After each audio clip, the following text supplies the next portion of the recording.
Command and Conquer got reprinted in The Hunted in a new artwork and in the expansionary slot in the set. And I wanted to talk about the reprint in The Hunted and just really give my take on what my thoughts are. So, overall, right, I believe when Legend Story Studios first started Flesh and Blood, the whole concept of collectability was based on when cards are reprinted, they get less flashy over time. And as I've been very critical in the past with the Judge packs and the cold foil reprints of the OG cards from WAC, WTR, Arcane Rising, Crucible of War, mainly just the WA part of it, in the Judge packs, making a cold foil variant in the same artwork that's more flashy than the original OG Rainbow foils. So, just to give you a little bit of background, that's where I view this in that type of lens concept. But for this card, my honest opinion about it is I think it's perfect. I think it's a perfect reprint of this card, and let me go into the reasonings why. I just wanted to explain that little history in the beginning to know that I have a set logic in my brain of what I think is like a good way of reprinting and what I don't think is a very desirable way of reprinting cards. Now, you might say, Bronson, what is this? It is more flashy. It's a new artwork. What's the deal? You said that you don't like when it gets reprinted in a flashier variant and it should be less flashy. When I say a card shouldn't be less flashy over time, the card, if you break down a card, it is the artwork and the name. So because Command and Conquer in The Hunted has a new artwork, all good. I'm glad that it has a new artwork, because in that case, sure, I'm good with more being reprinted in rainbow foil variant and in a non-foil variant. If it was more of a more flashier version other than like rainbow foil, if it was cold foil, it'd be kind of weird, but this is a perfect way to reprint it. You put a new artwork on it, and you then can make it rainbow foil, because then that's the first time it was printed in that artwork for rainbow foil. Beautiful.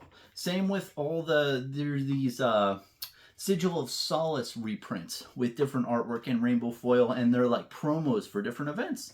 I love that. It's a great idea. You can do that to the end of time. It's all good. I think that that's good. So, just in a nutshell, that's why I think that this is a really good example of how you reprint a card and do good upon the collectors who have been collecting the game for a while. I do want to add some verbiage along the line of, when reprints are made by Legend Story Studios, I'm sure in the background it's a huge ass balance, right? Because you need to balance out, okay, how do I make sure that we don't nuke the value of this card when we reprint it to where all of our loyal fans up until this point have purchased the card at a higher price? They feel butthurt because you're reprinting their card and the price goes down. So you're trying to balance that side of it, right? Not to make the current fan base butthurt over the nuking of a price.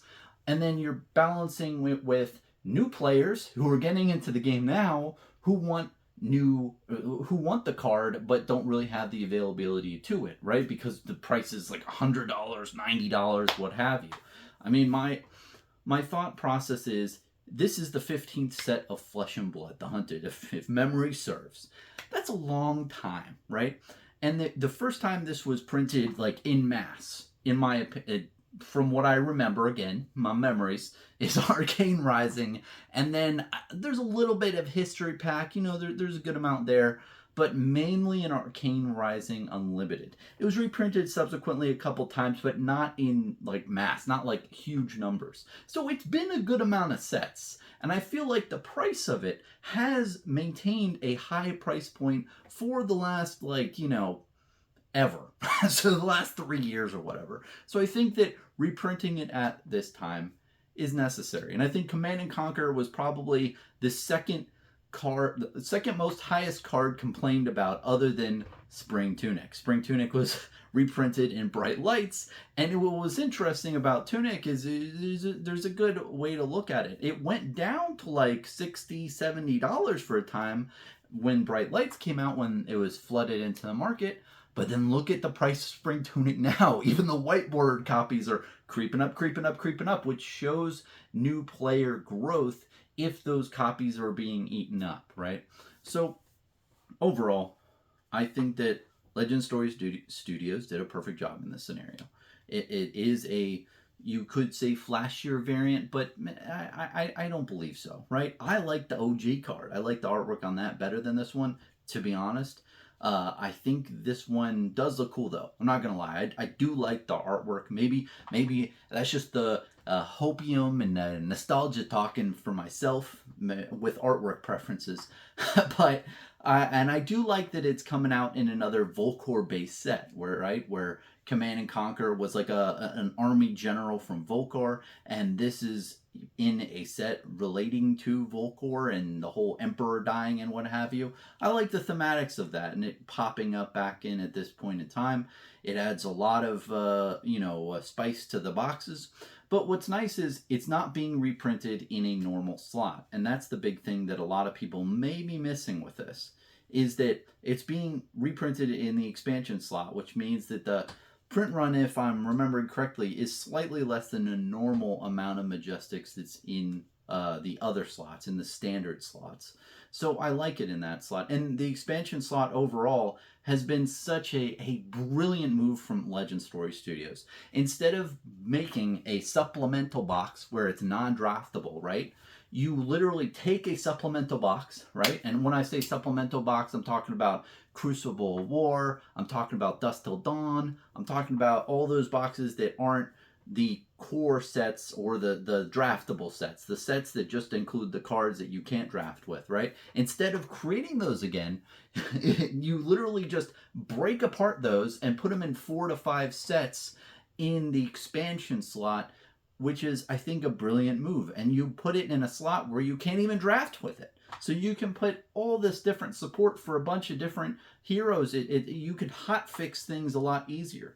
You don't have to say, oh, well, Arachne's not doing good. Well, we'll get to him in 3 or 4 sets. No. You can hotfix it in the next set. You just slot in that one card that can build a deck around, and then you're golden, right? We've seen this so many times with other heroes where they get like one new card and it just completely revitalizes that hero without making a whole set. You just have to make one card. So I really like the expansion slot for that. And again, I think that this was really done well. There's really not much else to say. And I know that that might sound brown noser to you, but I've been critical in the past. I think I'm one of very few content creators who is actively, or not actively, but outspoken on YouTube about my discontent with the cold foil reprints of WTR and Arcane Rising in the Judge Packs. It looks like Legend Story Studios has shifted into a different direction with that and has course corrected, which I think is great. And I see that they're listening to community feedback with that whole thing, so I haven't been really talking about it as much because I see that they're doing what needs to be done, and massaging collector feedback. So that that's what my whole viewpoint on that. I just wanted to give you a little backstory because with reprints and everything, I feel like there's a lot of emotion. People want to jam out on Twitter, just spam like, I don't have any money. I am upset that I can't buy this card. and just spew all this bullshit, but without like logic and thinking and math and equations and understanding. But look, Legend Story Studios has built collectability into Flesh and Blood.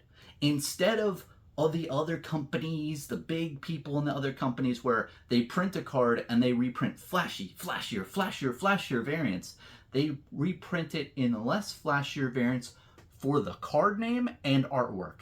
Less flashier over time. For the card, they can print it in a different variant, but it's different artwork, right? It's not the same artwork, so it's not the same card. So that's my whole viewpoint on the matter of the CNC reprint. Ultimately, I think it's great. I think also they aren't printing too many new ones to where it will really crash the price long term. And I think it's really needed at this point because there's been a couple of cards, especially in the Majestic slot, that have crept up. and CNC just needs more copies for the player base as it's expanding. So, that's my take. Cheers.